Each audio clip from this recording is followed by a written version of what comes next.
Hello दोस्तों, स्वागत है आप लोगों का अफसर सर्कल में। आज के करंट अफेयर्स का भंडारा सीरीज में देखेंगे हम लोग बहुत ही अच्छे अच्छे क्वेश्चन, और लास्ट तक जरूर देखिएगा क्योंकि लास्ट में करंट अफेयर्स से छोड़ के एक बहुत बड़ा सरप्राइज है जो आप लोग कह रहे थे बार बार ये चाहिए, वो चीज़ हम पूरा कर दिए हैं। ठीक है, तो लास्ट में आप लोग जो है वो चीज़ हम बताएंगे कि क्या है वो चीज़। चलिए आज का हम क्वेश्चन देखते हैं। जैसा कि आपको थंबनेल से ही पता चल रहा है कुछ क्वेश्चन के बारे में, हालांकि क्वेश्चन तो बहुत हैं लेकिन 3-4 क्वेश्चन का ऐसे जो है लगा दिए हैं प्लेट कि आपको पता चल जाए कि क्वेश्चन किस टाइप के हैं। ठीक है, जितने भी बीपीएससी वाले और एमपीपीएससी का जिनका एग्ज़ाम है या फिर जो है बिहार पुलिस का जिनका एग्ज़ाम है वो लोग बहुत ही अच्छे से देखेंगे, क्योंकि जो बीपीएससी है 30 को होना है तो वो 15 तक जो है उसका करंट अफेयर्स या 20 तक आप करंट अफेयर्स अच्छा से पढ़ के जाएंगे। 67th याद है ना कि एक हफ्ता पहले का करंट अफेयर्स पूछ दिया था, तो इसीलिए हम पूरी तैयारी के साथ जाएंगे। ठीक है, जब युद्ध के मैदान में उतर ही रहा है एक योद्धा तो सारा हथियार लेके क्यों ना उतरे। ठीक है, तो चलिए आज के पहले क्वेश्चन की तरफ हम लोग चलते हैं।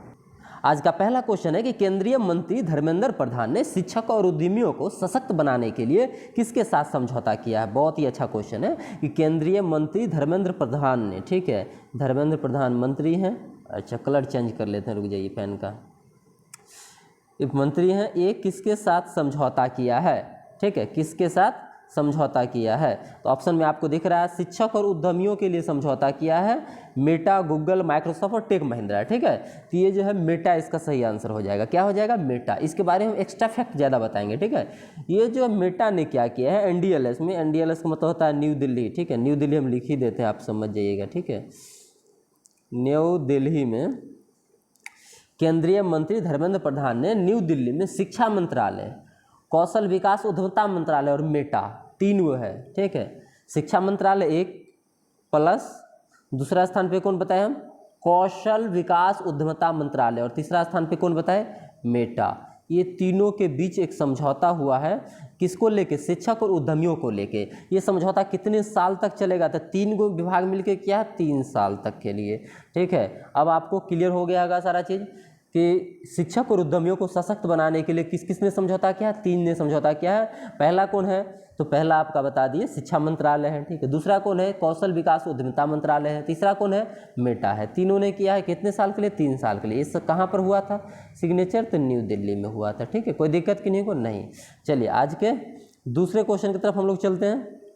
2 नंबर क्वेश्चन दिख रहा होगा, इंटरनेशनल स्पोर्ट्स फेडरेशन के सदस्य के रूप में किस भारतीय को चुना गया है।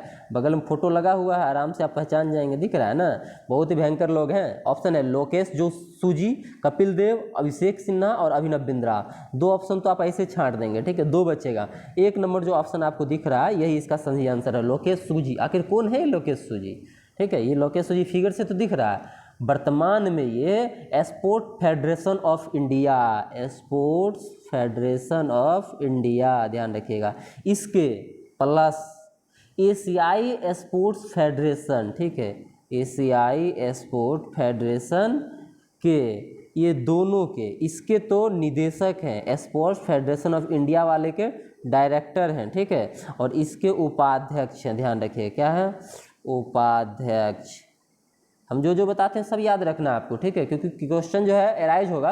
अब 1 लाइनर हम बता के निकल जाए उससे तो क्या होगा, फाइनल एग्जाम में तो आप कुछ कर नहीं पाएंगे जिस प्रकार क्वेश्चन अब सेट हो रहा है।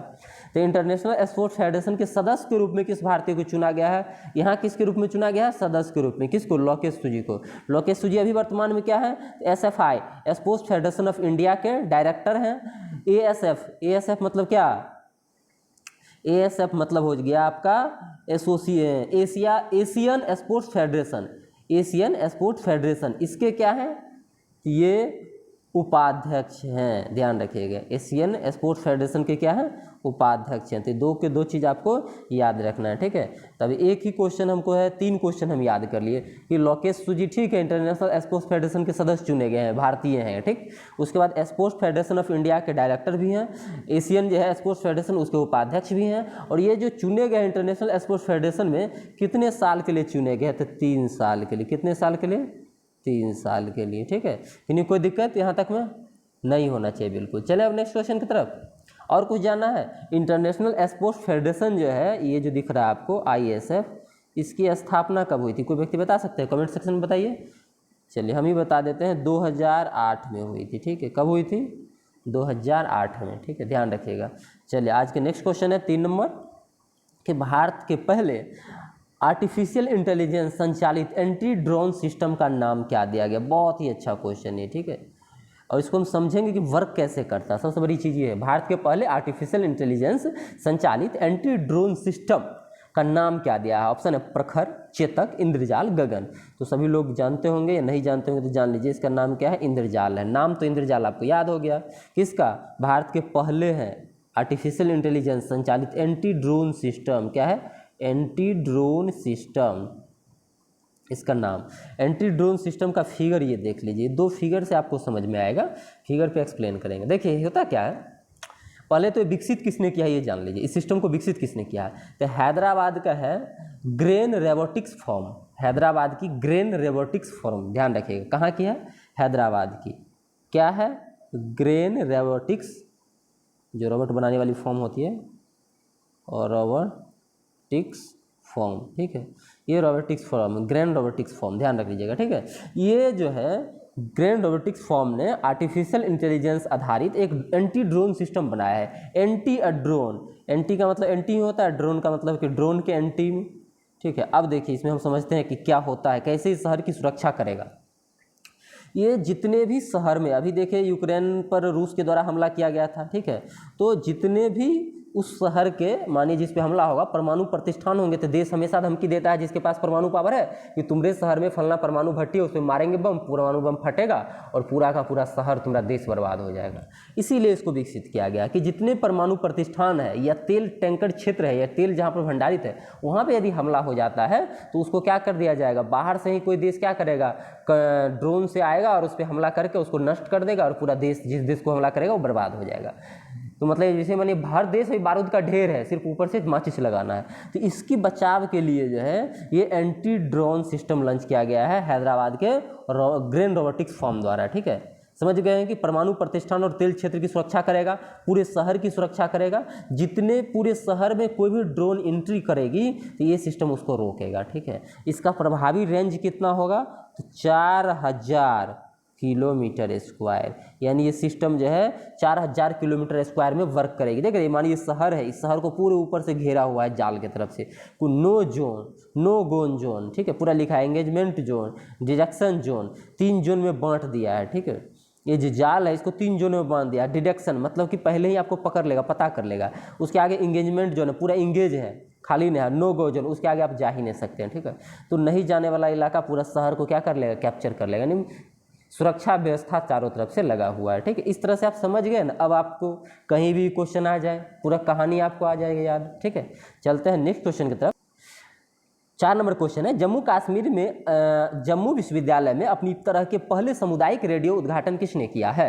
ऑप्शन अमित शाह, मनोज सिन्हा, स्मृति ईरानी और अनुराग ठाकुर। आपको पता होगा कि मनोज सिन्हा वहाँ के क्या हैं, राज्यपाल हैं, तो उन्होंने जो है जम्मू विश्वविद्यालय में क्या किया है, इस तरह का पहला सामुदायिक रेडियो का उद्घाटन करवाया है। तो आप सिंपल में तो हम मार के चल जाएंगे मनोज सिन्हा आंसर, लेकिन इससे काम होगा, नहीं होगा, हमको कुछ और भी बताना पड़ेगा, बहुत सारा चीज़, ताकि आपको इससे रिलेटेड हर चीज़ आता हो।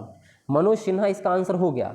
आगे देखते हैं, ये जो जम्मू कश्मीर के राज्यपाल हैं मनोज सिन्हा, इन्होंने जम्मू विश्वविद्यालय के 54वें स्थापना दिवस पर, ये जम्मू विश्वविद्यालय है ना, इसके 54 क्या में 54वें स्थापना दिवस के अवसर पर ये पहला सामुदायिक वहाँ का जो है रेडियो का उद्घाटन किया। अब आप लोग के दिमाग में आ रहा होगा कि रेडियो, सामुदायिक रेडियो होता आखिर क्या है। तो सामुदायिक रेडियो क्या होता है कि जो हमारा गांव है, हमारे गांव में अगर सामुदायिक रेडियो खुलेगा तो हमारे ग्रामीण परिवेश के जो लोग रह रहे होंगे वही सब उस रेडियो को संचालित करेंगे। देख रहे हैं यहाँ भी लग रहा है ना कि ग्रामीण लोग संचालित कर रहे हैं, तो वही ग्रामीण लोग सब संचालित करेंगे। दादी है, चाची है, बहन है, माँ है, सब मतलब कि एक टाइप पे लग रहा है फैमिली के मेंबर ही है, ठीक है। तो वही आस पड़ोस के ही टोटल मेंबर होते हैं, वही उसको संचालित करते हैं। तो भाई ग्रामीण लोगों को संचालित करने आता होगा, उसको ट्रेंड कौन करेगा, अलग अलग NGO, अलग अलग संस्थाएं क्या करती है, वहाँ के लोगों को ट्रेंड करते हैं कि आपको ऐसे चलाना है। और ये जो है रेडियो, जितने भी लोकल चीज़ें होती है, वहाँ का सॉन्ग होगा, गाना होगा, संस्कृति होगा, प्रसारण होगा, मौसम होगा, सब चीज़ की जानकारी जो है उसी रेडियो के माध्यम से अलग अलग कार्यक्रम प्रसारित किया जाता है। तब समझ में आ गया कि सामुदायिक रेडियो क्या होता है। जम्मू विश्वविद्यालय के 54वें स्थापना दिवस पर जो है मनोज सिन्हा द्वारा इसको पहला जम्मू कश्मीर में क्या किया गया, उद्घाटित किया गया है, शुरू किया गया है। अब जम्मू विश्वविद्यालय बहुत ज़्यादा इम्पोर्टेंट है।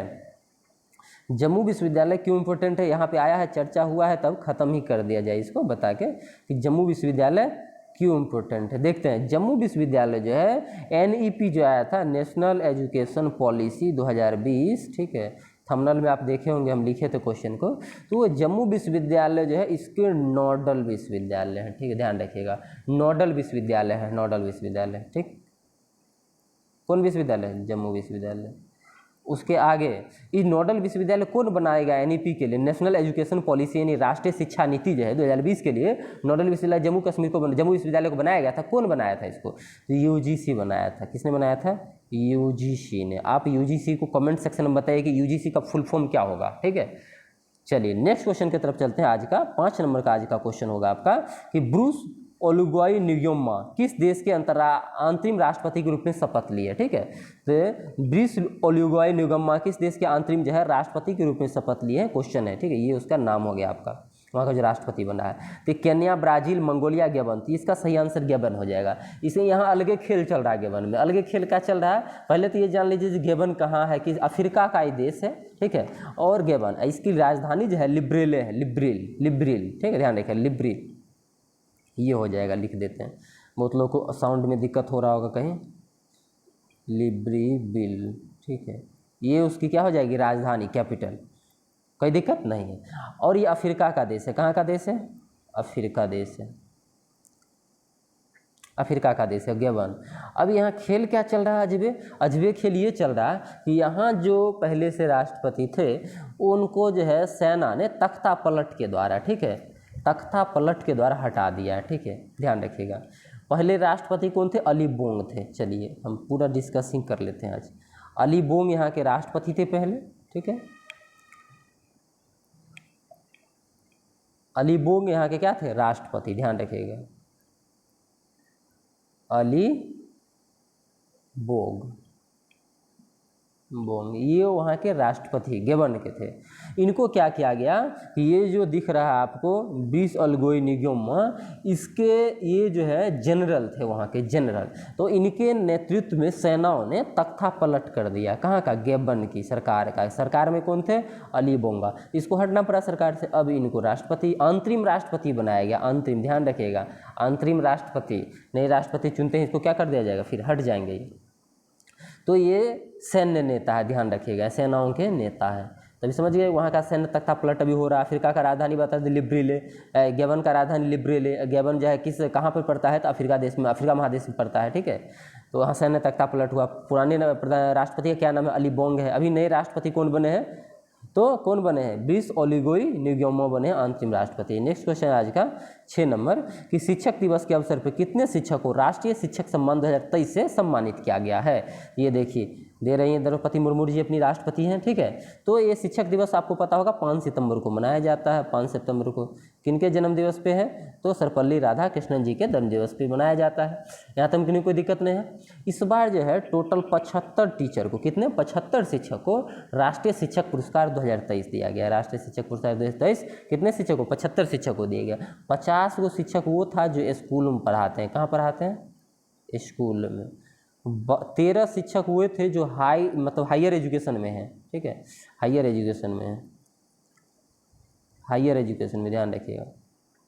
और 12 शिक्षक कहाँ से थे, तो 12 शिक्षक जो है वो कौशल विकास और उद्यमिता मंत्रालय से थे, ध्यान रखिएगा।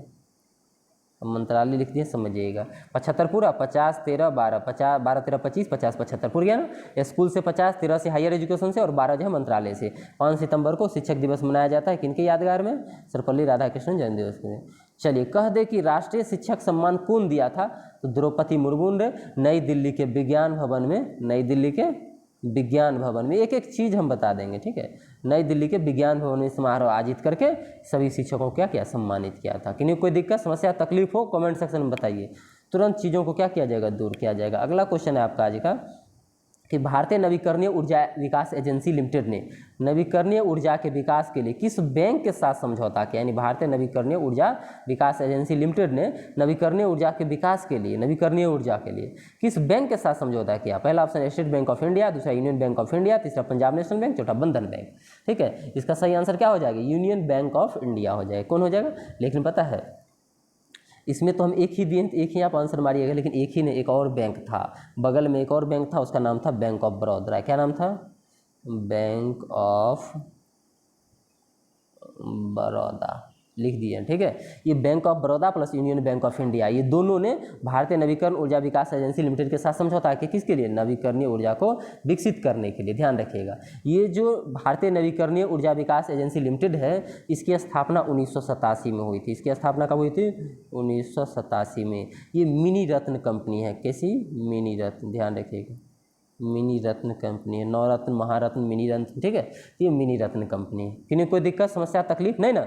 यूनियन बैंक ऑफ इंडिया सिर्फ ऑप्शन में था, बैंक ऑफ बड़ौदा होता तो वो हो जाता आंसर, दोनों रहता तो एक से अधिक हो जाता आंसर, ठीक है। तो पूरा कॉन्सेप्ट क्लियर, ये नहीं कि इसमें एक आंसर एक जगह ये ऑप्शन दिखे, एक जगह ये दिखे, आपका क्वेश्चन कौन सही है, ठीक है।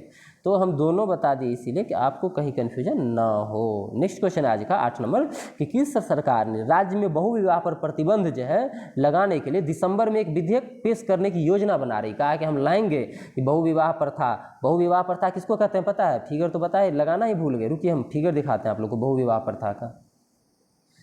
ये आपका विवाह का फिगर, ठीक है, और ये आपको मुख्यमंत्री कहीं के दिख रहे होंगे, ठीक है। तो बहुविवाह प्रतिबंध लगाने के लिए विधेयक लाने की ये जो है दिसंबर में घोषणा जो किया है असम जो है, असम के मुख्यमंत्री ने किया है, हेमंत बिस्वा जो है। ध्यान रखिएगा इस चीज़ों को, ठीक है। तो असम सरकार जो है आगे चल के दिसंबर महीना में क्या लाएगा? बहुविवाह प्रथा पर प्रतिबंध। ऐसा क्यों होता? बहुविवाह प्रथा होता क्या है? तो मानिए एक पुरुष यदि बहुत सारा शादी कर ले या कोई महिला बहुत सारा शादी कर ले, यानी एक से अधिक शादी जो की जाती है वही बहुविवाह प्रथा। ये महिला भी कर सकती है, पुरुष भी कर सकती है। ये चीज़ होता कहाँ पे है? तो पूर्वोत्तर भारत के जनजाति में बहुत ज़्यादा होता है। ऐसा नहीं कि सिर्फ मुसलमानों में होता है, ठीक है।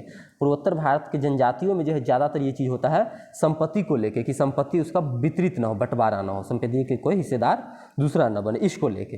तो किन्हीं कोई दिक्कत, तकलीफ, समस्या नहीं होना चाहिए, ठीक है। आप लोग का विवाह होगा, बहुविवाह यहाँ लोग कर रहे हैं, आप लोग का विवाह हो नहीं रहा होगा तभी जब सिलेक्शन हो जाएगा, ठीक है।